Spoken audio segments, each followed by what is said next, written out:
নমস্কাৰ, মই মধুস্মিতা আৰু এই মুহূৰ্তত মই লৈ আহিছোঁ এক অতি চাঞ্চল্যকৰ তথা ৰহস্যময় খবৰ, যি খবৰে বৰ্তমান সমগ্ৰ মঙলদৈ অঞ্চলত তীব্ৰ চাঞ্চল্যৰ সৃষ্টি কৰিছে। এয়া কেৱল এক দুৰ্ঘটনা নে ইয়াৰ আঁৰত লুকাই আছে কোনো অদৃশ্য শক্তিৰ ৰহস্য। বিহু অনুষ্ঠান সম্পূৰ্ণ কৰি ঘৰলৈ উভতি আহিছিল এটা বিহু দল। হাঁহি ধেমালিৰে ভৰি থকা বাছখনত হঠাৎ যেন নামি আহে এক কাল অমানিশা।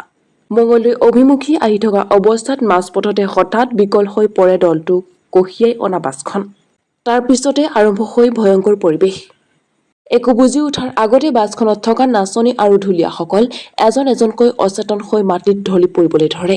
প্ৰথমে মুখ্য নাচনী, তাৰ পিছত ঢুলীয়া আৰু মুহূৰ্তৰ ভিতৰত সমগ্ৰ বিহু দলটো এক ৰহস্যৰ নিদ্ৰাত আচ্ছন্ন হৈ পৰে। স্থানীয় একাংশ লোকে এই দৃশ্য প্ৰত্যক্ষ কৰি লগে লগে মঙলদৈ আৰক্ষীক খবৰ দিয়ে। ঘটনাস্থলীত আৰক্ষী উপস্থিত হৈ দেখে এক অভাৱনীয় দৃশ্য। কোনো ধৰণৰ সংঘাত বা আঘাতৰ চিন নোহোৱাকৈ কেনেকৈ ইমানবোৰ মানুহ একেলগে অচেতন হৈ পৰিল। আৰক্ষীয়ে ততাতৈয়াকৈ প্ৰতিগৰাকী সদস্যক মঙলদৈ অসামৰিক চিকিৎসালয়ত ভৰ্তি কৰায়। বৰ্তমান সমগ্ৰ বিষয়টোত মঙলদৈ আৰক্ষীয়ে তদন্ত কৰি আছে। কিন্তু আজিও সেই নিৰ্জন পথছোৱাৰ অন্ধকাৰত বহু প্ৰশ্ন উত্তৰহীন হৈ ৰৈ গৈছে। ঠিক ৰাতিপুৱা মানে 6টা চাৰে 6টামান বজাত এখন বিহু দলৰ গাড়ী এখন, তো ইয়াতে মানে গাড়ীখন দেখা অৱস্থাত মানুহখিনি লাহে লাহে নামিছে আৰু নামি মানে যিখিনি নাচনি আছিল তেওঁলোকে মানে অলপ অস্বাভাৱিক ধৰণৰ আচৰণ কৰিছিলে। তাৰপিছত আমি যেতিয়া ওচৰ চাপি আহিলোঁ, ওচৰ চাপি অহাত দেখা পালোঁ যে প্ৰায়খিনি মানুহৰে এনেকুৱা ধৰণৰ মানে অস্বাভাৱিক আচৰণ কৰিছে।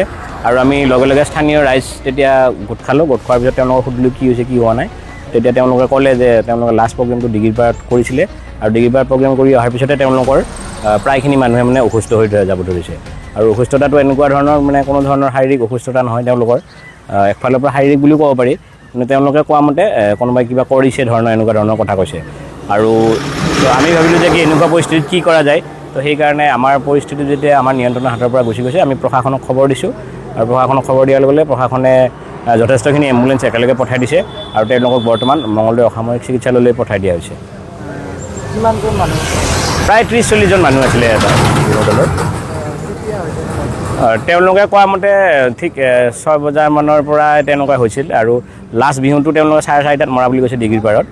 তাৰপিছত অহাৰ পিছতে তেওঁলোকে জনোৱা মতে মানে এনেকুৱা ধৰণৰ হৈছে যে গাড়ীৰ প্ৰথমতে যান্ত্ৰিক বিজুতি হৈছে, তাৰপিছত ঢোলৰ মাৰিবিলাক ফাটি গৈছে, দড়িবিলাক ছিঙি গৈছে, এনেকুৱা ধৰণৰ কথা কৈছে। আৰু আমিও প্ৰত্যক্ষ কৰিছোঁ কিছুমান তেনেকুৱা ধৰণৰ অস্বাভাৱিক কথা। আৰু বিশেষকৈ নাচনীখিনিৰ অকণমান বেছিকৈ হেৰি হৈছে। আৰু তাৰপিছত 2-এজন ঢুলীয়াৰো তেনেকুৱা ধৰণৰ অৱস্থা দেখা পাইছোঁ। আৰু সেইকাৰণে আমি মানে যেতিয়া স্থানীয় ৰাইজে কথাখিনি গোটেইখিনি চালি জাৰি চালোঁ, তেতিয়া দেখা পালোঁ যে এইটো বস্তু অকণমান বেলেগ ধৰণৰ। আৰু সেইকাৰণে আমি কি কৰিলোঁ, লগে লগে প্ৰশাসনক খবৰ দিছোঁ আৰু প্ৰশাসনে যাৱতীয় ব্যৱস্থা কৰি বৰ্তমান তেওঁলোকক মঙলদৈ অসামৰিক চিকিৎসালয়লৈকে লৈ গৈছে। কি হয় আপোনালোকৰ এতিয়া বৰ্তমান যিটো সময়, আমি যিমানখিনি আগবাঢ়িছোঁ প্ৰযুক্তিবিদ্যা বা বিজ্ঞানৰ ক্ষেত্ৰত, তো বৰ্তমান সময়ত এই কথাখিনি তেওঁলোকৰ যিখিনি ভাষ্য আছিল এইখিনি আমাৰ অকণমান সন্দেহজনক যেন লাগিছে। কিন্তু তথাপি আমি সঠিকটো ক'ব নোৱাৰিম, কাৰণ আমাৰ এইবাৰ মানে প্ৰথম এনেকুৱা ধৰণৰ আমি প্ৰত্যক্ষদৰ্শী হৈছোঁ।